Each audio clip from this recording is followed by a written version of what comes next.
자, 이제 오늘 수업은 48페이지 11번부터 시작해 보도록 하겠습니다. 자, 이제 조직론으로 들어와서 여기 이제 관련 내용들을 좀 보는데 11번 보니까 이런 얘기가 있나요? 기능 구조와 사업 구조의 통합을 시도하는 조직 형태. 너무 쉬운 문제죠? 예, 이렇게 하면 이제 매트릭스 조직이다라고 하는 게 이제 되죠. 매트릭스 조직의 그림은 이제 어떤 식으로 우리가 그렸었냐면 매트릭스 조직 같은 경우에는 매트릭스 조직이다 그랬을 때는 요것은 이제 기능 구조하고 그다음에 뭐가 합쳐지는 거예요? 여기 이제 사업 구조가 합쳐지는 거잖아요. 사업 구조가 합쳐지면서 어떻게 되냐면은 이제 여기 이렇게 해가지고 기능 구조적으로 이렇게도 구성이 되고 이렇게도 자, 너무 길게 그렸네. 자. 이렇게도 구성이 되고, 그 다음에 사업 구조적으로도 이렇게 옆으로 이렇게 빠져나와가지고, 여기에서 이제 생산물별로도 이렇게 구성이 되는 거예요. 그죠? 생산물별로도 이렇게 구성이 됩니다. 자, 이렇게 이제 구성이 되기 때문에, 요게 이제 명령 통일의 원리에서는 벗어난다 그런 얘기를 했었어요. 그죠? 왜냐면은 명령이 이렇게도 흘러가고, 자, 보면, 이런 방향으로도 명령이 흘러가고 이런 방향으로도 명령이 흘러가기 때문에 여기 이렇게 이제 겹치는 부분이 있잖아요. 맞아요? 겹치는 부분, 네, 요 부분. 여기가 이제 여기에 있는 사람을 기준으로 보면 이 명령을 따라야 될지 이 명령을 따라야 될지 애매해지는 이런 상황입니다. 가령 예를 들어서 외국의 대사관 같은 데에는 국정원 직원 같은 사람들이 다 나가 있어요. 국정원 직원이 나가 있는데 국정원 직원 입장에서는 여기 국정원의 명령을 따라야 되는 건지 아니면 대사관에 대사가 있을 거 아니에요. 이 사람 명령을 먼저 따라야 되는 건지 이런 게 살짝 좀 애매할 때가 있을 수 있잖아요. 그래서 이것은 이제 항상 명령 통일 통일의 원리에 예외가 된다. 이렇게 봐두시면 되겠습니다. 그죠? 이런 건 이제 특징이라고 생각하시면 되고요. 3번이 답이 되었습니다. 근데 이게 원래 요게 지금 보면 기능구조, 사업구조 나왔는데 이게 바로 이제 뭐냐면은 사실은 이제 데프트라는 학자가 있었죠. 데프트가 기, 사, 매, 수, 네 이렇게 했다고요. 기사 매수 네 이렇게 했고 조금 이제 비교해 보려고 제가 이제 같이 좀 붙이자면 민츠버그는 조직의 내부 구조는 좀 아니고 조직의 이제 이 유형을 나눈 거라서 약간 기준은 서로 좀 다르긴 한데 민츠버그 같은 경우에는 단, 기, 그 다음에 전, 그 다음에 사, 임 이런 식으로 이제 만들어 놨거든요. 이렇게 하면은 여기다 썼죠. 미안해요. 자, 요거를 매칭을 시켜 주려면 여기가 4잖아요. 4, 매, 수, 네. 이렇게 하면 더 좋아. 아무튼 네. 그래서 이렇게 해서 이제 나눠 보면 이렇게 잘라지고 이렇게 잘라지고 그래갖고 여기가 이제 기계적 구조, 그리고 관료제, 뭐 이런 거 이제 해당이 되는 거죠. 자, 이제 이렇게 해당이 되고, 여기 밑에가, 여기가 유기적 구조가 되는 거죠. 조직 내부의 구조가 유기적 구조가 되고, 그리고 탈관료제가 됐다. 이렇게 볼 수 있는 거예요. 맞아요? 유기적 구조, 탈관료제가 됐다. 대비가 됩니까 좀? 네. 이렇게 해가지고 나눠서 우리가 이제 보실 수가 있는 거예요. 그죠? 근데 이제 그 데프트에서 기사 매수 네 그랬을 때 이 매가 매트릭스 조직이죠. 기능 구조와 사업 구조의 특징을 합쳤다. 기능 구조는 위에서 아래로. 그 다음에 사업 구조는 이게 어떻게 보면 본부, 팀, 뭐 이렇게 되는 거예요. 하나의 생산물 단위로 이렇게 묶여져 있는 거. 그렇게 되는데, 그거를 결합한 게 매트릭스 조직이고, 수평 구조가 이제 딱 뭐 팀제 같은 거, 이런 거 떠올리시면 되고, 네트워크 구조는 아예 그냥 이제 핵심 기능만 내부에 남겨놓고, 나머지를 다 어떻게 하는 거예요? 나머지를 다 이제 외주 주는 거죠. 외주. 이렇게 해서 조율해내는 역할을 합니다. 자, 그렇게 해가지고, 요거를 구분을 좀 해두시면 되겠네요. 12번으로 갑니다. 이제 그래서 여기서 이제 수평 구조가 또 나왔는데요. 수평 구조 있잖아요. 수직적 계층과 부서 간의 경계를 제거했죠. 그래가지고 의사소통을 원활하게 만들었다. 그 맞는 겁니다. 그래서 이 팀제다라고 했을 때가 수평 구조가 이제 대표적으로 이제 팀제인데 여기를 보시면은 이 구조는 이렇게 돼 있잖아요. 이게 팀장이 있고 팀원들이 그냥 수평적으로 쭉 이렇게 있는 거예요. 그래갖고 대등한 지위가 되는 것처럼, 물론 이 안에는 관료제적인 요소를 다 배제하진 않았겠지, 뭐 어떤 조직이든. 그렇지만은 적어도 이 프로젝트를 진행함에 있어서는 이들이 이제 뭐가 되는 거예요? 전부 다 하나의 팀으로서 수평적인 어떤 관계를 맺는 거거든요. 그래서 의사소통이 원활하고, 그 다음에 서로 뭐 꼭 공식적인 의사소통만 하는 것이 아니라 비공식적인 의사 전달도 많이 하면서 그리고 이제 개인에게 어떤 그 책무를 주고 너는 이 일만 하면 돼 하고 그거에 대한 책임만 딱 잘라서 물었던 과거의 어떤 모습하고는 달리 여기서는 어떻게 되는 거예요? 팀플레이를 하는 거죠. 팀플레이. 예, 팀플레이를 해가지고 같이 이제 그 문제를 해결해 나가는 이런 조직이라고 생각을 하시면 됩니다. 1번은 맞는 얘기예요. 그 다음에 2번, 기계적 조직에서는 효율적인 조직 운영을 위해 권한과 책임이 분산되어 있다, 이렇게 되어 있는데 기계적 조직이라 그랬거든요. 지금 효율적인 조직 운영을 해야 하는 것은 맞는데요. 권한과 책임이 분산되어 있지 않고 집중되어 있죠. 이것은 이제 우리가 이렇게 또 봐야 되지 않겠습니까? 여기가 뭐가 되냐면 여기는 이제 복잡성 또 높고 공식성도 높고 직권성도 높고 이렇게 되는 거잖아요. 그죠? 복잡성, 공식성, 직권성 이런 게 높은 거고, 이쪽으로 내려오면은 유기적 구조다 그랬을 때는 복잡성도 낮고 공식성도 낮고 직권성도 낮다. 물론 뭐 다른 상황 변수가 주어지면 조금 뭐 다르게 해설해야 되는 측면도 생기겠지만은 일단 표준 모델은 이렇단 말이에요. 그래서 지금 요거 말하는 거죠. 직권성인데 권한이 얘는 집중되어 있고 얘는 권한의 집중성이 떨어집니다. 직권성이. 그래요. 그런데 거기 지금 기계적 조직이라고 그랬잖아요. 기계적 조직이면 권한이 분산되어 있는 게 아니고 권한이 집중되어 있다, 이렇게 봐야 됩니다. 우리가 이제 보통 요런 이제 관료제다 그랬을 때 피라미드형 조직을 떠올리게 되는데, 여기서는 이 위로 가면 갈수록 이제 권한도 커지고 권한도 크고, 권한이 큰 만큼 책임도 어때요? 책임도 무거워요. 책임도 크다, 이렇게 봐야 돼요. 밑으로 내려오면 내려올수록 뭐가 많아질까요? 인원수예요. 맞아요. 인원이 많아져요. 인원이 많아진다. 이런 이제 차이가 있거든요. 네, 이렇게 해서 따라가 보시면 됩니다. 됐죠? 네, 이렇게 하시고 그 다음에 3번, 위원회 조직은 위원장에 의해서 최종 의사결정이 이루어진다는 면에서 독임제로 운영되는 계층제와 유사성이 있다. 전혀 그렇지 않습니다. 위원회는 위원장이 있긴 한데 회의를 주재하는 사람이고, 그 다음에 그 위원들이 다 이제 평등한 입장에서 자기의 견해를 말하게 되어 있어요. 그죠? 그렇기 때문에 여기는 이제 우리가 다른 표현으로 위원회를 합의제 기관이라고 얘기하잖아요. 합의제 기구입니다. 해가지고 독임제하고는 완전 다르죠. 독임제는 진짜 권한이 그 정점에 있는 사람한테 집중되어 있는 것이고, 그 다음에 여기 위원회 조직은 그것이 이제 분산되어 있는 형태라고 이렇게 이해를 하셔야 돼요. 그 다음에 에드호크라시는 임시특별조직 말하는 거죠. 임시특별조직. 이제 에드호라는 말 자체가, 에드호가 바로 이제 임시다, 이런 의미가 되고, 그 다음에 크라시라고 하면은, 크라시는 뭐가 되는 거예요?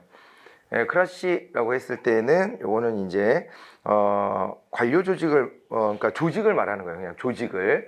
그래서 뷰로크라시가 책상머리에 앉아 있는 관리를 말하는 것이라 그게 관료제를 의미했던 건데, 그 이제 뷰로를 빼고 거기다 에드호라는 말 갖다 붙였어요.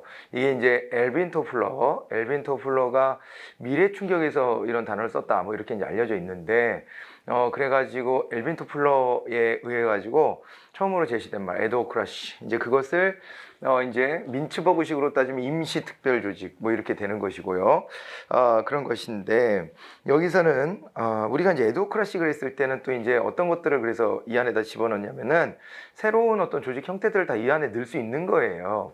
그래가지고 대표적인 것으로 프로젝트 팀이라든가 태스크 포스라든가 방금 전에 우리 봤었던 저런 매트릭스 조직 구조라든가 이런 것들을 집어넣어 가지고 에도크라시를 설명을 합니다. 자, 그래서 에도크라시는 변화에 신속하게 대응할 수 있다. 뭐 당연히 그렇습니다. 유기적 구조이기 때문에 상황 변화에 대해서 신속하게 대응할 수 있다는 장점이 있고, 그런데 문제는 아무리 이런 게 생겨도 아까도 말씀드렸지만 이게 이제 관료제 자체를 완전 대체했다, 이렇게는 할 수 없어요. 그러니까 관료제는 어떻게 보면 이런 거라고 볼까? 우리 이제 우주정거장 같은 거? 우주정거장. 그리고 이제 에도크라시는 우주선? 이런 식으로. 그러니까 이제 우주정거장이 원래 있고 우주선이 거기에 도킹해야 되는 거예요. 그죠?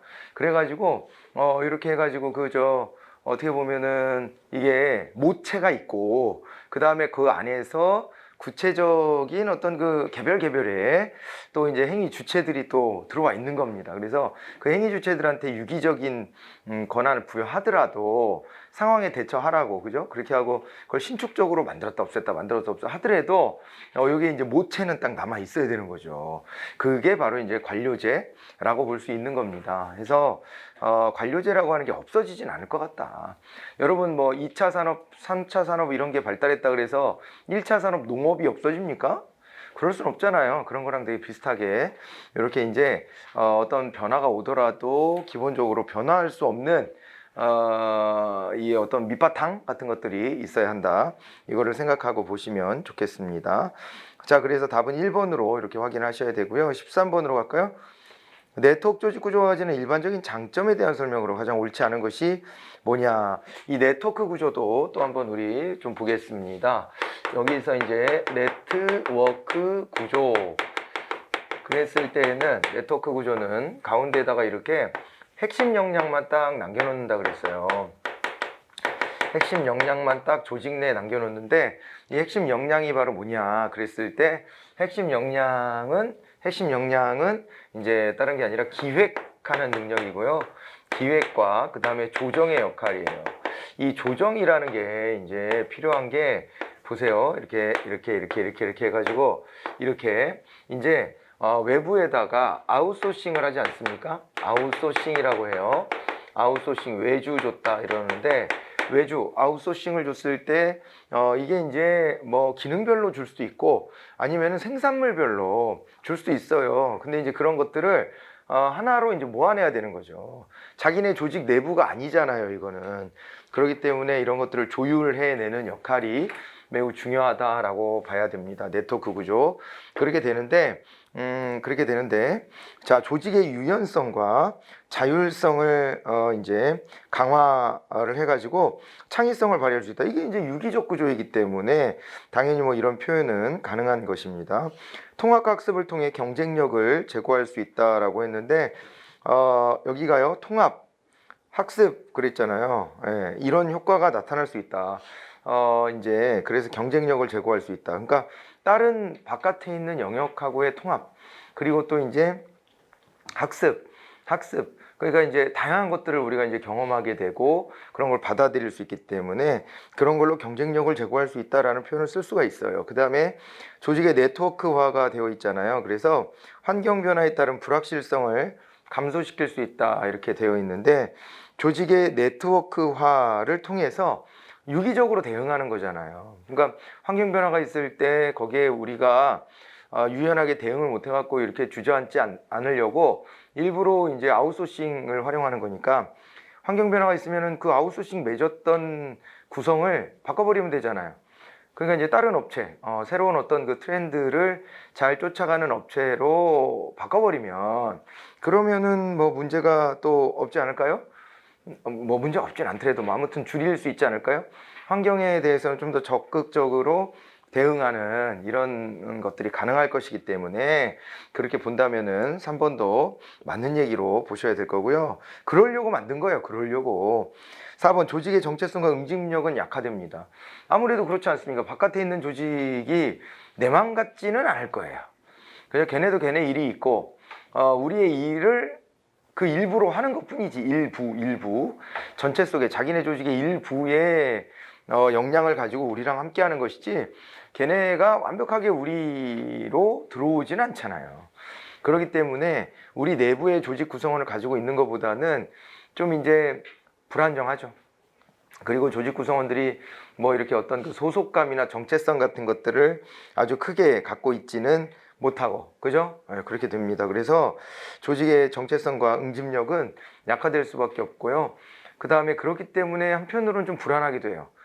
품질 경쟁력 같은 것들을 과연 유지할 수 있을까? 이런 이제 불안함이 있고, 그 다음에 또 이제 뭐라 그럴까요? 이게 어떤 뭐 그 공기라 그러죠. 공기, 납기 뭐 이런 거를 제대로 어느 한쪽이 못 맞춰버리면은 그러면 전체가 이제 어그러져 버리는 거예요. 이게 조직 내부 구성원 같으면은 우리 일만 이제 매달리게 할 수 있으니까, 그러니까 뭐 밤을 새서 하든 뭘 해서 하든 어떻게든 우리 조직을 위해 가지고 헌신할 텐데, 이제 외부에 있으면은 이제 그런 것들이 좀 약화될 수밖에 없는 측면이 있지 않겠습니까? 그런 거를 생각해 보신다면은 그러면은 이제 요 단점도 떠올릴 수 있을 겁니다. 4번은 단점이기 때문에요. 오히려 이런 게 너무 부족하다라고 평가를 하시면 돼요. 답은 4번이 되는 것입니다. 자, 14번은 이제 정부 조직으로 넘어갔습니다. 이제 정부 조직으로. 자, 정부 조직을 한번 또 이제 보도록 할까요? 정부 조직을 보겠습니다. 정부 조직이다 그랬는데 뭐 감사원 얘기도 나오고 금감원 얘기도 나오고 뭐 막 이제 여러 조직들에 대한 언급이 이제 여기에 나타나 있어요. 나타나 있는데, 자, 우리 이제 조직이, 우리나라 조직은, 우리나라는 기본적으로 정부 형태가 대통령제이죠. 대통령제입니다. 대통령제. 기본적으로 국민들이요, 이중 대리를 시키는 거라고 했어요. 이중 대리. 이중 대리라는 말이 뭐냐? 여기에 이제 대통령한테도 우리를 대신해서 국민을 위해서 열심히 노력해달라, 이렇게 맡겨놨고, 그 다음에 국회에다가도 그런 걸 맡겨놨단 말이에요. 국민들을 위해서 열심히 노력해달라, 이걸 맡겨놨기 때문에 어떻게 보면 국회랑 대통령이 서로 국민을 위해서 경쟁하는 이런 구조가 됩니다. 근데 그게 좋게 말해 경쟁이고, 어떻게 보면은 이제 갈등도 되게 많이 크게 벌어질 수 있고 그런 거고요. 정치는 기본적으로요, 정치는 서로의 입장 차이를 조율하는 과정이기 때문에 이게 뭐 서로 평화롭게 조율도 가능한 부분도 물론 있겠지만은, 이게 이데올로기 대립이 있다, 평화롭게 조율이 됩니까? 평화롭게 조율이 돼요? 안 되잖아요. 안 되잖아요. 그리고 또 하나가 뭐가 있어요. 그리고 이데올로기도 있지만 이해관계가, 난 이거 죽어도 이거 양보 못해 라는 이해관계도 거기 얽혀요. 그럴 때는 이게 평화롭게 안 됩니다.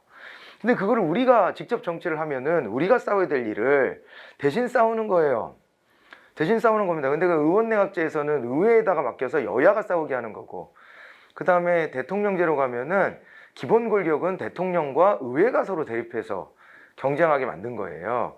그렇게 이제 경쟁하게 만들었는데, 뭐 이제 의회 안에는 또 대통령과 같은 편도 있으니까, 그러니까는 그 안에서 또 여야가 또 나눠지고, 이렇게 해서 뭐 이제 대통령하고 여당이 편먹고, 그 다음에 야당 혼자 이제 막 이제 싸움을 해야 되는 이런 상황이에요.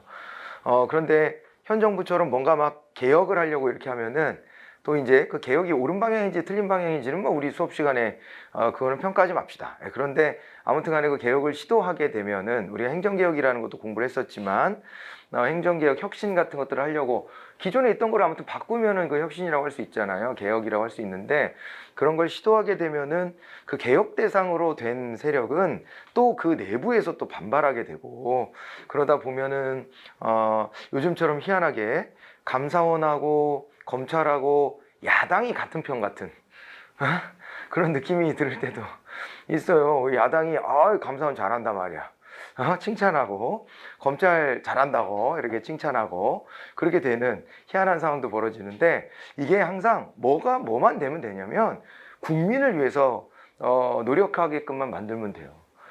그렇게 하면서 서로서로 그렇게 견제하고 우리를 대신해서 싸우는 것은 나쁜 일이 아니에요. 근데 옛날부터요, 정치 냉소주의를 부추기는 게 있어요. 자꾸 법무부 장관하고 검찰총장이 싸운다 이런 식으로 각도를 잡으면 국민들은 짜증나죠. 싸움 구경하는 게 처음엔 재밌지만 시간이 지나다 보면은 좀 그만 좀 해라, 적당히 좀 하지, 이렇게 흘러갈 수 있는데, 본질을 자꾸 망각하게 만들어요. 이게 지금 뭘 가지고 하는 것인지 내용을 국민들이 보고, 그거에 대해서 국민들이 각각 견해를 갖고 그 다음에 이 방향으로 가자 이렇게 여론을 형성해야 되는데 이거를 갖다가 이제 야 그만해라 그만 싸워라 이런 식으로 접근해 버리면은 그러면 기존의 어떤 틀을 깨트리는 일은 성공할 수 없어요. 그러니까 가장 그 평화로운 길은요 가만히 있는 거예요. 기존에 있던 시스템대로 내버려 두면 제일 평안하지. 그러잖아요. 해왔던 관행대로 그냥 따라가. 그러면은 뭐 시끄러울 일이 뭐 있겠습니까? 근데 그걸 바라는 건가요?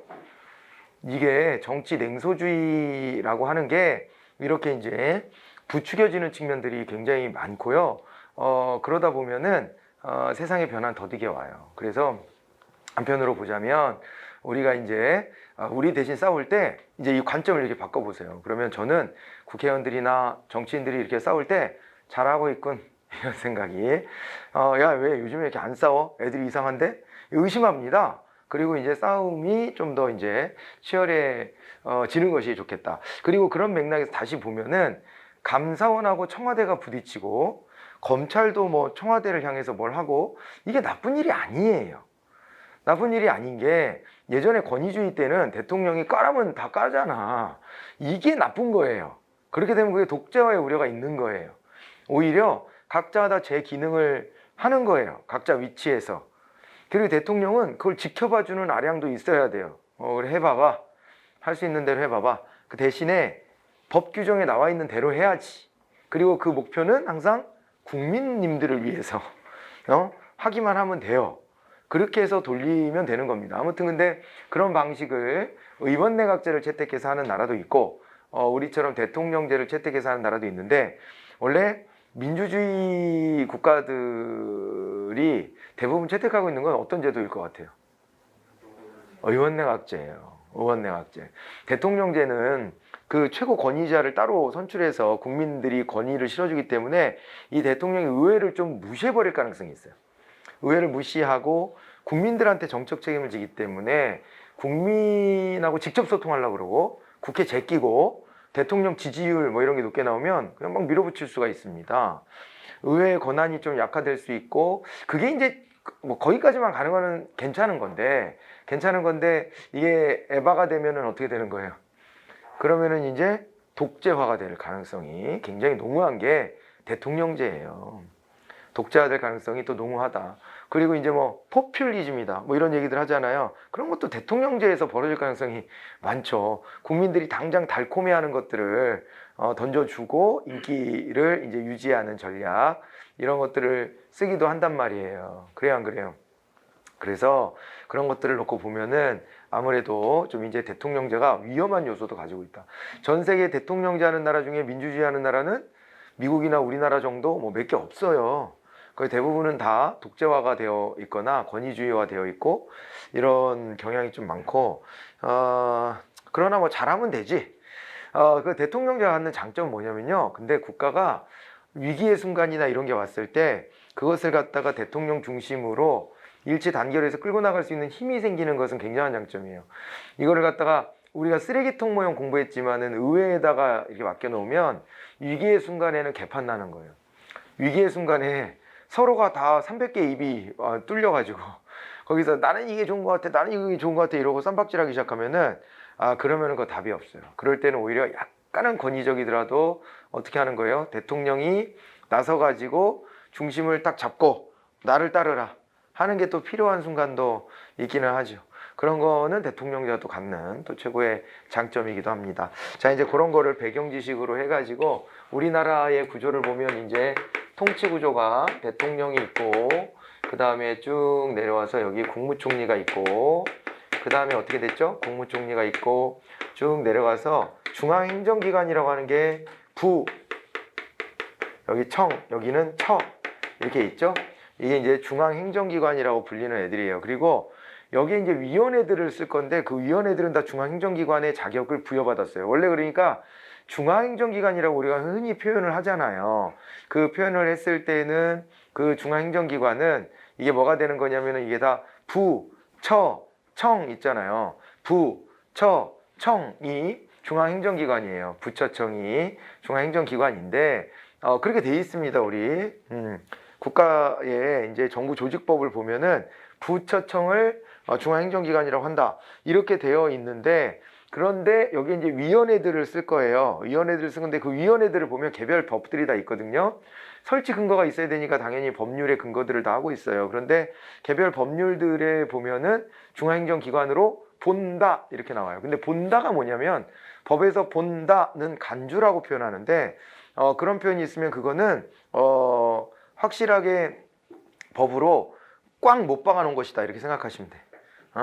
법에서 보면은요 본다 말고 추정한다라는 표현이 있거든요. 추정은 임시로 해주는 거고 본다 이랬을 때는 못을 박아버리는 거예요. 그래갖고 중앙행정기관으로 아싸라게 이제 취급해 주는 것들이 좀 있습니다. 그래서 대통령 직속에 여기 이제 방통위가 있죠. 방송통신위원회. 언론에서 자주 등장합니다. 왜냐하면 이게 미디어 같은 데 있잖아요. 방송국, 미디어 이런 것들을 총괄하는 행정위원회예요. 행정위원회. 그러니까 하나의 집행 역할을 딱 담당하는 것이거든요. 그렇기 때문에 여기 이제 방통위 같은 경우에 최근에는 MBN이라고 있죠. MBN 저 종편사 얘네 6개월 동안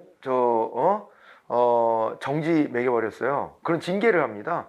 얘네가 처음에 저 종편 등록할 때 심사 받을 때 그게 최소 그 자본금 금액이 있어야 되는데 그게 좀 부족했던 거야. 그게 부족해가지고 돈을 딴 데서 끌어와가지고 계열사 이런 데서 돈을 끌어와가지고 그거를 갖다 분식회계를 해가지고 돈이 있는 척을 했대. 그 이제 드러났어. 왜냐면 이게 종편이 2011년인가 출범을 했는데 그때 이명박 정부 때였고 그리고 박근혜 정부 때까지 그걸 그냥 재승인을 2번을 받았는데 그럴 때까지 그냥 냅둬 왔던 건가 봐요. 그러니까 이제 일부러 그랬다라고 하는 뭐 그런 거는 뭐 모르겠고 뭐 설마 그렇게야 했겠어. 근데 아무튼 간에 그때는 엄밀하게 보지 않았던 측면은 있는 것 같아요. 아무래도 종편은 좀 보수적이긴 하잖아요. 그래서 진보 정권이 약간 좀 이렇게 껄끄러워할 가능성이 높고 보수 정권은 그래도 이게 크게 보면 우리 편스러워 보이고 이럴 가능성이 좀 있긴 있지. JTBC는 약간 좀 애매하긴 한데 그래가지고 아무튼 MBN 같은 데가 이게 안 밝혀졌던 거예요. 여태까지 숨겨놨는데 이제 잡혔어.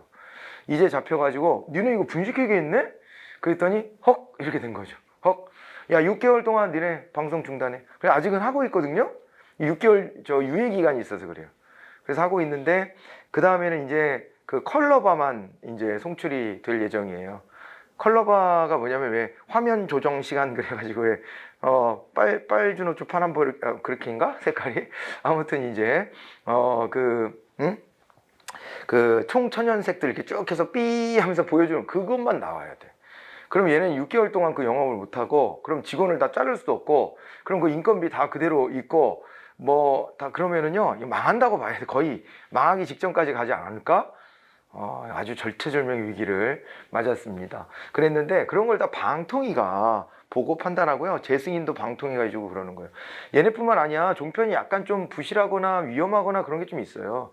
채널A나 아니면은 TV조선 같은 데는 경고를 무지 먹었어. 왜냐면 거기 패널들이 나와가지고 너무 좀 이렇게 말도 안 되는 얘기들도 좀 하는 경우들이 꽤 많았었어요. 그러니까 패널들을 진짜 전문가들을 좀 데려다 놓고 하면 좋겠는데 어떻게 나는 그 변호사들이 나와가지고 그 시사평론하는 거 보면 왜 변호사를 댔다가 저렇게 할까? 우리나라에 저쪽 전문가가 별로 없나 이런 생각이 들기도 해요. 그 변호사들이 법조 쪽은 뭐 잘 알겠지만은 나머지 분야의 전문가는 아니지 않습니까? 왜 정치 평론을 그 사람들이 하냐고.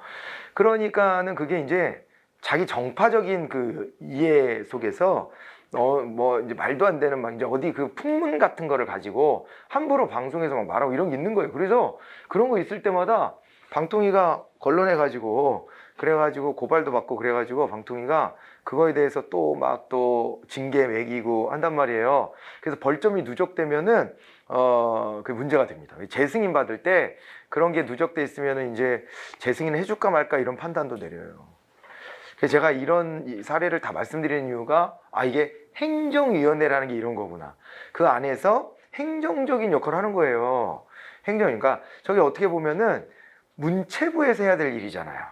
문화체육관광부에서 담당하면은 딱 맞을 만한 그런 기능에 해당되는 일인데 거기는 그러면 문화체육관광부 장관이 지멋대로 판단한다라는 그 의혹, 의심 이런 걸 받을 수 있지 않습니까?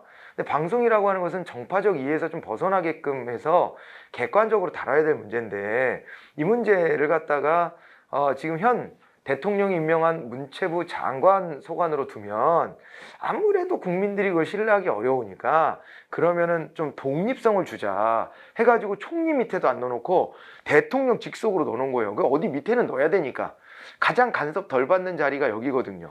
누구도 간섭할 수 없게 대통령만 간섭할 수 있는데 대통령만 참으면 되는 거거든. 네, 그래서 대통령 직속으로 밀어넣고 그 다음에 이거를 위원회 제도로 해서 합의제로 하게끔 하는 거예요. 그래서 이게 여당 추천, 야당 추천 이런 위원들이 가요. 그래가지고 저 위원들을 구성합니다. 그러니까 이렇게 해가지고 방송의 어떤 중립성 같은 것들을 보호해주겠다라고 하는 취지가 담겨서 저 위치에 가 있는 것이고 그리고 하는 일은 문체부가 해야 될 일인 것 같은 거를 떼어다가 여기가 독자적으로 행정 집행 역할을 하고 있다. 강제력도 보유하고 있고. 그러니까 이게 이런 거를 행정위원회라고 한다고 우리가 공부했던 거를 잘 떠올려 놓으시면 돼. 됐어요? 그래서 이제 총리 밑에 있는 위원회들도 있는데 여기에 이제 쓰지 않는 위원회도 많아요. 대통령 직속으로 왜 규제개혁위원회라든가 아니면은 대통령 직속에 또 뭐도 있어요. 저 자치분권위원회라든가 이런 데들 있지 않습니까? 규제개혁위원회는요 행정위원회 성격이 있어요. 걔도 규제개혁위원회에서 규제를 연장할지 말지 이런 걸 막 결정하고 그런단 말이에요. 그럼에도 불구하고 여기다 안 써요. 왜 안 써요? 여기다 쓰는 애들은 개별법에 뭐라고 되어 있다고요? 하나의 중앙행정기관으로 본다 라고 언급되어 있는 거 있잖아요. 중앙행정기관이다 라고 되어 있는 애들을 여기다 쓰는 거예요 지금. 그렇지 않은 위원회들이 대통령 직속도 여러 개 있고 국무총리 직속의 위원회도 많아요. 근데 여기다 쓰는 애들은 이게 행정위원회 이면서 성격이 그러면서 또 하나는 뭐라고요? 또 하나는 중앙행정기관으로 인정하는 애들 걔네들이 일로 들어오는 거구나 여기 그림에다 그리는 거구나 라고 생각하시면 됩니다. 자 그래가지고 여기 위원회가 4가지가 있는데 뭐가 있죠? 여기 보면 공정거래위원회가 있고요 금융위원회가 있어요. 금융위원회가 있고요 지금 금융감독원이라고 하는 게 하나가 나왔잖아요. 금융감독원은 뭐예요? 그저 금융위가 결정한 것을 집행하는 감독하고 집행하는 역할을 금감원이 하는 거예요. 금융감독원 여기서 하는 겁니다. 그래서 그런 기구가 지금 설명이 되어 있고 그 다음에 또 여기에 우리가 잘 알고 있는 국민권익위가 있지 않습니까? 국민권익위원회 그리고 또 하나가 이제 원자력안전위원회. 원자력안전위원회 뭐 시험에 나올 확률은 거의 없다고 봐야 되긴 하는데 원자력안전위원회는 원전 가동 뭐 이런 거 관련해 가지고 또 판단을 내리는 거예요. 원전이 또 워낙 이게 또 이게 이슈화가 많이 되죠. 이게 이해관계도 얽혀 있고 철학적인 것도 얽혀 있고 장난 아니에요. 그래서 저거는 국토교통부가 그냥 하면 될 것 같기도 하지만은 그렇지만은 아니면은 우리나라는 참 산업통상 자원부 이런 데들도 관여가 돼 있고 막 그렇긴 해요. 근데 아무튼 그런 데들한테 좀 줘도 될 것 같은 일인데 이걸 갖다가 별도로 위원회로 떼어놨어요. 왜 그러냐면 원전을 이걸 더 가동할까? 어떻게 할까? 뭐 판단하고 이럴 때 이것도 좀 중립적으로 각계의 의견을 모아서 해라 이런 거거든요. 다 그런 성격들이야 이게 다 보면. 알겠죠? 그래서 정치적으로 휘둘리지 말고 요거는 좀 중립적 입장에서 처리해야 되고 그런 것들을 위원회로 떼어놓은 거예요. 그러니까 이게 각 어떤 그 부처에서 할 수 있는 일인데 그러면은 공정성 시비가 생길 만해 가지고 따로 떼어놓은 것들이다. 이해를 충분히 하실 수 있겠나요 이거? 네, 위원회들을 그렇게 설명할 수 있을 겁니다. 자 이제 요렇게 돼 있고 그 다음에 대통령 직속으로 여기에 국정원은 시험 잘 안 나오고 감사원이 시험에 잘 나와요. 국정원, 감사원 같은 게 또 대통령 직속으로 있다는 거 이렇게 좀 보시고 한번 볼까요? 감사원은 정부조직법에서 정하는 합의제 행정기관에 해당한다 그랬는데 감사원은 헌법기관이에요. 여기는 헌법기관이라고 보시면 됩니다. 헌법기관 됐나요? 헌법기관이에요. 헌법기관. 헌법에 명시가 되어 있습니다. 감사원에 대해서는. 자, 그래가지고 감사원은 정부조직법에서 정하는 합의제 행정기관이다라고 했는데 그게 아니고 여기는 어디서 정하고 있다? 어디서? 네, 헌법에서 정하고 있다. 금융감독원은 정부조직법에 따라 설치된 중앙행정기관이다라고 했는데요. 이거는 있잖아요. 금융감독원은 안 쓰잖아요. 저기다가 안 쓰잖아요. 그래서 중앙행정기관이라고는 볼 수 없고요. 금융감독원은. 근데 요거는 금융위는 어때요? 금융위 같은 경우에는 요거는 이제 금융위원회는 얘는 이제 중앙행정기관으로 본다 이렇게 돼 있는 거예요. 그래서 금융감독원이라고 하는 것은 중앙행정기관은 아니구나 이렇게 이제 체크를 하시면 되겠고, 소청심사위원회는 행정자치부 소속, 이때는 행정자치부라고 했던 거예요. 지금으로 보면 이제 행정안전부라고 바꿔야 되겠죠, 그죠? 그래서 행정안전부 소속으로 행정기관 소속 공무원의 징계 처분에 관한 사무를 관장한다 그랬는데, 요게 이제 어디 소속으로 돼 있어요? 인사혁신처 소속인 거죠. 소청심사위원회는 공무원이 자신의 의사에 반해서 인사상의 불이익한 처분을 받게 되었을 때, 혹은 뭐 부작위로 인해서 자기가 인사상 또 불이익을 받을 수도 있고, 그럴 때 이제 어떻게 한다는 거예요? 그럴 때 이제 그 소청심사위원회로 들고 가서 이 사안을 이제 다뤄볼 수 있는데, 소청심사위원회도 여기도 그 행정위원회다 이렇게 하는 게 구속력이 있죠. 소청심사위원회에서 결정한 사안에 대해서는 징계를 내리거나 하는 인사상의 불이익한 처분을 내렸거나 했던 그 기관에서 받아들여야 됩니다. 소청심사위원회가 그건 너무 과하다 뭐 이러면 알았어요 이러고 받아들여야 되는 이런 강제력이 있어서 소청심사위원회도 우리가 뭐로 본다? 요거는 행정위원회로 본다 이렇게 봐두시면 됩니다. 특허청은요, 행정 및 재정상의 자율성이 부여되고 성과에 대해 책임을 지도록 하는 책임 운영기관에 해당한다 그랬는데, 특허청은 어디에 있냐면 여기 청 중에 하나예요. 청 중에 하나입니다. 부가 산업자원통상부가 있죠, 그죠? 이제 산업자원통상부가 있는데, 여기서 이제 그 밑에 있잖아요. 그 밑에 청으로 이제 특허청이 있는 겁니다. 특허청이 있는데, 그런 데 있잖아요. 산업통상자원부지. 내가 산업자원통상부라 그랬나? 정확하게 저기 산업통상자원부입니다. 산업통상자원부. 근데 이제 산업통상자원부 밑에 특허청이 있는데, 이 특허청을 중앙 책임운영기관으로 지정을 해놨어요. 우리가 이제 요 안에서 하나 또 볼까요? 책임운영기관이라는 게 있죠. 어디에서 최초로 만들어졌대요? 이거 어디서 최초로 만들어졌나요? 이게 넥스트 스텝스 개혁, 영국에서 88년도에 넥스트 스텝스 개혁이라 그래가지고 영국의 대처 임기 막바지쯤 됐는데 79년부터 집권했으니까 한 10년 했거든요. 그래서 그 막바지에 그때 이제 했던 개혁의 일환이에요. 넥스트 스텝스 기억해 놓으셔야 돼요. 88년이 시작됐고 우리나라는 이제 99년부터 도입했다 이렇게 돼 있는데, 그냥 김대중 정부 와서 이제 도입을 한 건데, 책임운영기관이다 그랬을 때는 이거는 있잖아요. 독자성을 부여하고 그 다음에 어떻게 해요? 독자성을 부여하고 책임운영기관에 있잖아요.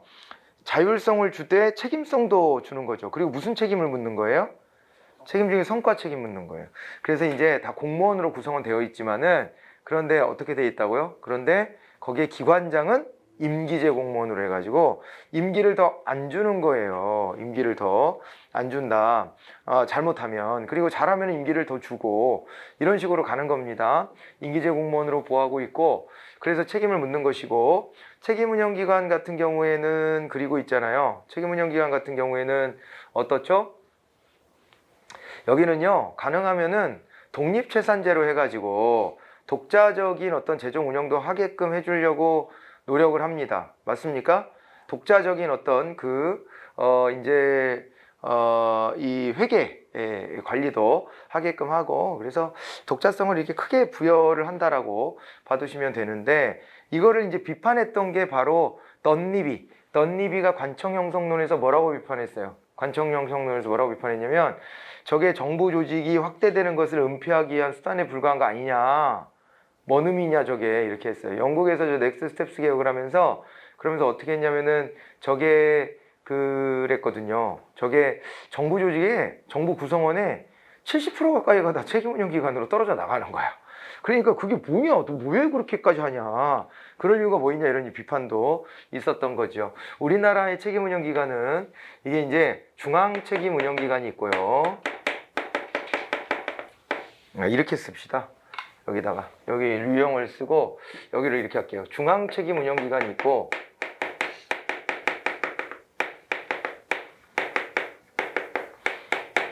그 다음에 소속책임운영기관이 있다 그랬을 때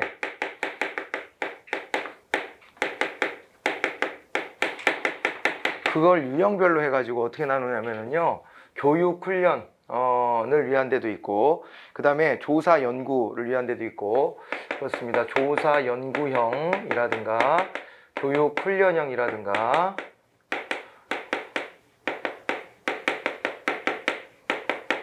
아니면은요 뭐 의료형 같은 데도 있고요, 문화형도 있습니다. 문화형 기관도 있고 그 다음에 시설관리형도 있어요. 시설관리형도 있고 그 다음에 또 하나가 기타에 기타 유형이 있다 이렇게 했는데 중앙책임운영기관은 온리 하나밖에 없어요. 여기에 특허청이 들어가는 거예요. 특허청은요 기타 유형이면서 중앙책임운영기관이에요. 중앙책임운영기관은 청 단위가 되면 중앙책임운영기관이라고 지칭을 하는 건데 온리 하나밖에 없습니다. 온리 하나밖에 없어요. 특허청 이렇게 봐두시고요. 그 다음에 소속책임운영기관 다 있어요. 이런 유형들이 뭐 이 종류들은 그냥 나오면은 이름을 보고 여러분 때려 맞추셔야 돼. 때려 맞추셔야 돼. 그걸 우리가 다 외울 필요는 없잖아요. 때려 맞추면 되는데 예를 들면은 뭐 연구소인지 아니면 여기 훈련시키기 위한 무슨 뭐 이제 대학 같은 거 뭐 이런 것도 막 들어가요. 그리고 의료형이다 그러면 의료원 같은 거, 경찰병원 같은 거 뭐 이런 거 막 들어가고요. 문화형이다 그러면 무슨 막 과학관 같은 데 있잖아요. 과학관 같은 거 이런 것들이 막 들어오고 시설관리형이다 그랬을 때는 뭐가 되는 거예요? 시설관리형이다 그랬을 때는 저거는 무슨 뭐 이제 그 말 그대로예요. 시설 관리를 위한 데들의 명칭이 딱 보면은 느낌이 올 거야. 예, 그런 식으로 해가지고 여러분들이 찾아만 주시면 되는데 이렇게까지 물어본 문제가 과거에 있긴 있었어요. 근데 그 자주 그렇게는 안 합니다. 뭐 그렇게까지 우리가 다 저거를 다 외워둬야 될 정도까지 뭐 주제는 아니기 때문에 그러긴 한데 이런 유형들이 이렇게 나눠지고 이게 이제 포인트죠. 이거는 하나 기억해 놔야 되겠죠. 중앙책임운영기관은 특허청, 예, 여기 요거랑 관련이 있다 이렇게 봐두시면 됩니다. 자, 그래가지고 요게 이제 특허청은 행정 및 재정상의 자율성이 부여되고 성과에 대해 책임을 지도록 한 책임운영기관이다라고 하는 게 답이 되는 거예요. 4번을 답으로 찾으시고 정부조직법상 행정기관의 소속으로 옳지 않는 게 뭐냐 그랬습니다. 법제처가 국무총리 소속이다. 이거 맞는 거예요, 틀린 거예요? 맞는 거예요, 틀린 거예요? 맞는 거예요. 여기 처들은요 국무총리 직속으로 되어 있잖아요. 그래서 국무총리의 막료기관 같은 성격을 갖는 거예요. 국무총리의 막료기관적 성격이 있다 이렇게 봐야 돼요. 자, 그렇기 때문에 법제처는 국무총리 소속이 맞고 그 다음에 국가정보원, 국정원은 대통령 직속으로 되는 게 맞죠. 소방청이라고 있는데 행안부 장관 밑에 가 있습니다. 행안부 장관 밑에 가 있고 특허청 그랬을 때 기재부 장관 밑에가 아니고 말씀드렸지만 산업통상자원부 밑에 가 있는 거예요. 4번이 답이고요. 16번 2016년 이후 정부 조직의 변화에 대한 설명으로 옳지 않은 게 뭐냐 그랬습니다. 중소기업과 벤처기업 등에 관한 사무를 관장하는 중소벤처기업부를 신설했다. 그거 맞는 얘기죠. 이게 2016년 이후라고 한 이유는 왜 그러냐면 2017년도 5월 달에 문재인 정부가 출범하면서 그러면서 정부 조직을 한번 바꿨거든. 그러니까 문재인 정부에서 정부 조직 어떻게 바꿨냐? 이거 물어보는 거예요. 그래가지고 여기서 이제 중소벤처기업부가 신설이 돼서 18부 체제로 바뀌었죠. 그 전에 17부였는데 산업통상자원부 밑에 있었던 또 이제 중소기업청을 떼다가 요거를 이제 벤처기업에 대한 지원까지 넣어가지고 그래가지고 이거를 이제 부로 승격을 시켜줬습니다. 중소벤처기업부가 신설됐고요. 행안부의 외청으로 소방청을 신설하였다 그랬는데 요것도 맞는 겁니다. 왜냐면은 박근혜 정부 때는 이제 세월호 사건이 벌어지고 난 다음에 이 안전 문제를 국무총리가 직접 챙겨야 된다 해가지고 국민안전처라는 걸 만들었어요. 국민안전처. 그래서 그게 소방청하고 그 다음에 해양경찰청을 합쳐가지고 국민안전처를 만들어가지고 요 밑에다 갖다 놨는데 약간 좀 의아하긴 하죠. 그 두 조합이. 소방청과 해양경찰청이 왜 왔나? 왜 해양경찰청이 여기에 들어오나? 이런 생각이 들 수도 있는데 해양 바다 사고에 관련해서 이거를 하겠다는 거. 그럼 경찰청은? 왜 경찰청은 빠져? 그 애매하죠. 약간 애매한데 그게 세월호 사건 계기가 돼서 그런 거예요. 그래가지고 그 국민안전처를 만들어서 총리 직속으로 이렇게 처로 뒀었는데 문재인 정부 들어와서 됐어 그거 그렇게 하지 말고 원래대로 돌아가 이래가지고 돌려보낸 거예요. 돌려보내고 원래 그게 노무현 정부 버전 2 같은 느낌이 있잖아요. 문재인 정부가. 노무현 정부 때는 그걸 어떻게 했었냐면 청와대에서 직접 그 안전 문제를 관장을 했는데 그런데 이제 그걸 이명박 정부 때 와서 이제 그럴 필요까지는 없지 않냐 그래가지고 좀 이제 원래 그냥 부들이 맡아서 하면 되는 거니까 거기다 해라 그랬는데 그게 이제 뭐 아니 그건 판단하기 나름이잖아요. 기능을 누가 담당하는지는. 근데 이제 그런 부분에 대해 가지고 이제 박근혜 정부 때 아무튼 그게 사고가 크게 그렇게 나고 국민들한테 공분을 사고 이렇게 되면서 그러면서 뭔가 이게 구성정책으로라도 국민들한테 뭔가 하는 모습을 보여야 되잖아요. 국민안전처를 신설해가지고 하나를 그렇게 또 만들어 놨던 거죠. 그랬던 것을 문재인 정부는 옛날 노무현 정부 때처럼 돌아가면 되니까 청와대가 직접 이제 상황실에서 지하 벙커에 그 상황실 크게 만들어 놨었대요, 원래. 그래서 이제 그런 형태로 돌아가고, 그러니까 우리나라 지도가 딱 있고요. 무슨 화재가 나거나 뭐 사고가 나거나 하면은 즉각 거기에 통계 자료로 이렇게 잡혀가지고 화면에 뜬대. 우리 영화 같은 데 보면은 왜 그런 거 있잖아요. 큰 컴퓨터 화면으로 이렇게 해가지고 뭐가 탁탁탁 집계돼서 나오는 거 그런 형태로 만들어져 있대요. 그래서 이제 거의 중앙 상황실처럼 거기에서 다 관리를 하면 된다. 거기서 지시하고 이렇게 하면 된다. 이렇게 해가지고 다시 돌아간 겁니다. 자, 그리고 국가보훈처가 차관급이 장관급으로 격상이 됐어요. 노무현 정부 때도 이게 장관급이었습니다. 그런데 이명박 박근혜 정부 때 차관급으로 이제 내려갔는데 그걸 다시 이제 문재인 정부가 장관급으로 올렸어요. 이거는 아마도 진보 정권의 약점을 보완한다라는 측면이 있을 거예요. 진보 정권이 공격받는 게 맨날 니들은 친북이냐? 그러면 6.25 전쟁 때 그 열심히 해가지고 나가 싸운 분들에 대해서도 니들은 어떻게 생각하냐? 이런 자꾸 이제 공격받으니까 억울하다. 그게 뭔 말이냐? 우리가 왜 친북이냐? 보수 진보에서 진보는 친북이다. 이거 너무 프레임이다. 말도 안 되는 소리 하지 마라. 우리가 오히려 그때 헌신하셨던 분들 더 잘 챙길 수 있다. 거기다 플러스 알파로 독립운동했던 분들도 우리가 더 잘 챙긴 거다. 이래가지고 국가보훈처장을 원래 이 처의 장은 차관급이잖아요. 그런데 국가보훈처장을 뭐로 올렸다? 장관급으로 올렸다. 이렇게 봐두시면 됩니다. 그렇게 알아두시고요. 한국수자원공사에 대한 관할권을 환경부에서 국토교통부로 이관하였다라고 했는데요.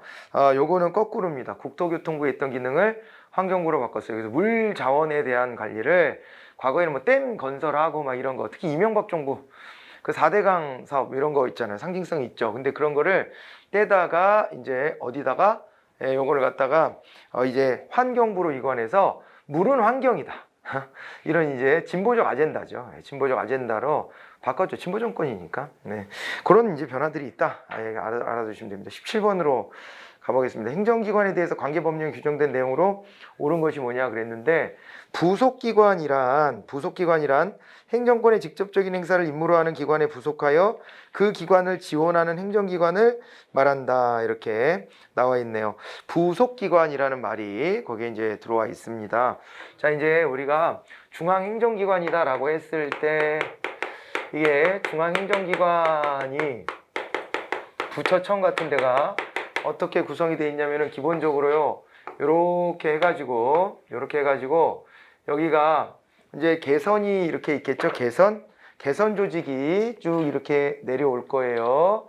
자, 여기서 이제 장관, 차관 뭐 해가지고 실장, 국장, 과장 이렇게 내려온다 그랬죠. 그래서 여기 개선이 있다 그랬고 개선, 이게 이제 라인, 이래가지고 이게 보조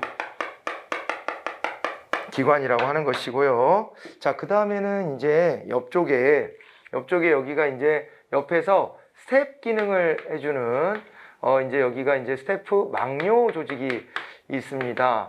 그래서 이제 중요한 결정을 해야 될 사람들을 어떻게 하는 거죠? 이 사람들에 대해 가지고 요거를 도와주는 역할을 하는 거예요. 스태프. 여기가 뭐예요? 보좌기관이라고 하는 거예요. 보좌기관이라고 합니다. 보좌기관.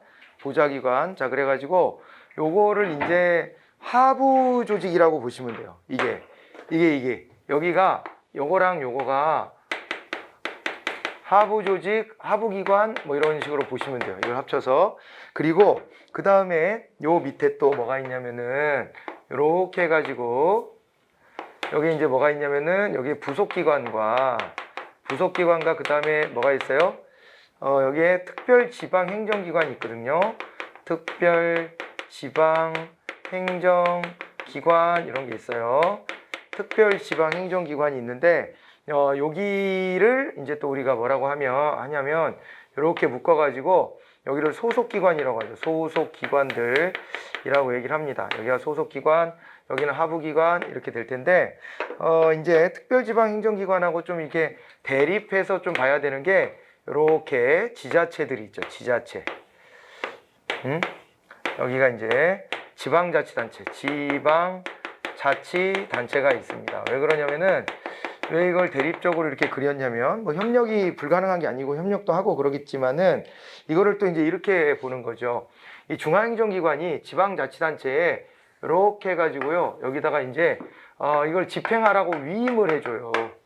위임을 해줍니다. 그래가지고 이 지방자치단체가 이게 뭐가 되는 거냐면 여기가 이제 일선기관인 거예요. 보통 일선기관. 이 역할을 하는 겁니다. 그러니까 주로는 지방자치단체가 이 일선기관으로서 역할을 해야 되는 거예요. 네, 그런데 특별지방행정기관 있지 않습니까? 요렇게 해가지고도 집행을 하는 거예요. 요렇게 해가지고도 집행을 해. 그래서 얘를 뭐라 그러냐면 특별일선기관이다 이렇게도 얘기하는 거죠. 특별일선기관이다 이렇게도 얘기를 합니다. 특별일선기관 이렇게 얘기를 해가지고 보통 일선기관과 특별일선기관 이렇게 해서 비교를 좀 해 두셔야 되는 거예요. 예, 이렇게 해서 비교를 한번 이렇게 해 두시기 바랍니다. 자, 그래가지고 여기서 보시면은 이제 됐죠. 이렇게 해가지고 보시면은 부속기관이란 행정권의 직접적인 행사를 임무로 하는 기관에 부속되어 있다. 그 기관을 지원한다. 이렇게 해가지고 봐두시면 되고, 그래서 이제 이게 옳고, 보조기관이란 행정기관이 그 기능을 원활하게 수행할 수 있도록 그 기관장을 보조하였다. 아니, 뒤에는 보좌라고 그러고 앞에는 보조라고 하면은 그게 말이 되나요? 안 되잖아요. 자, 그래서 요거 보시면은 이제 보좌기관이라고 바꾸셔야 되고, 하부기관이란 여기에 이제 중앙행정기관에 소속된 기관으로서 특별지방행정기관과 부속기관을 말한다 그랬는데, 이제 이거는 소속기관이라고 하는 거고요. 하부기관이다 그랬을 때는 이렇게 얘기했잖아요. 개선과 막료를 합쳐갖고 우리가 하부기관이라 할 수 있다. 자, 그리고 이제 방통위, 공정거래위원회, 소총심사위원회 등은 행정기관의 소관사무에 관해서 자문에 응하거나 조정, 협의, 심의 또는 의결을 하기 위해 복수의 구성원으로 이루어진 합의제 기관으로 얘네들은 행정기관이 아니다라고 했는데 행정위원회는 일종의 행정기관에 해당하는 역할을 담당하는 거예요. 자, 그래가지고 답은 1번으로 그렇게 확인을 하시기 바랍니다. 됐을까요? 네. 그리고 이제 위원회 책임 운영기관 이런 얘기들이 이제 쭉 더 나오는데 요거는 잠깐 끊어서 가보도록 그렇게 하겠습니다. 네, 수고하셨어요.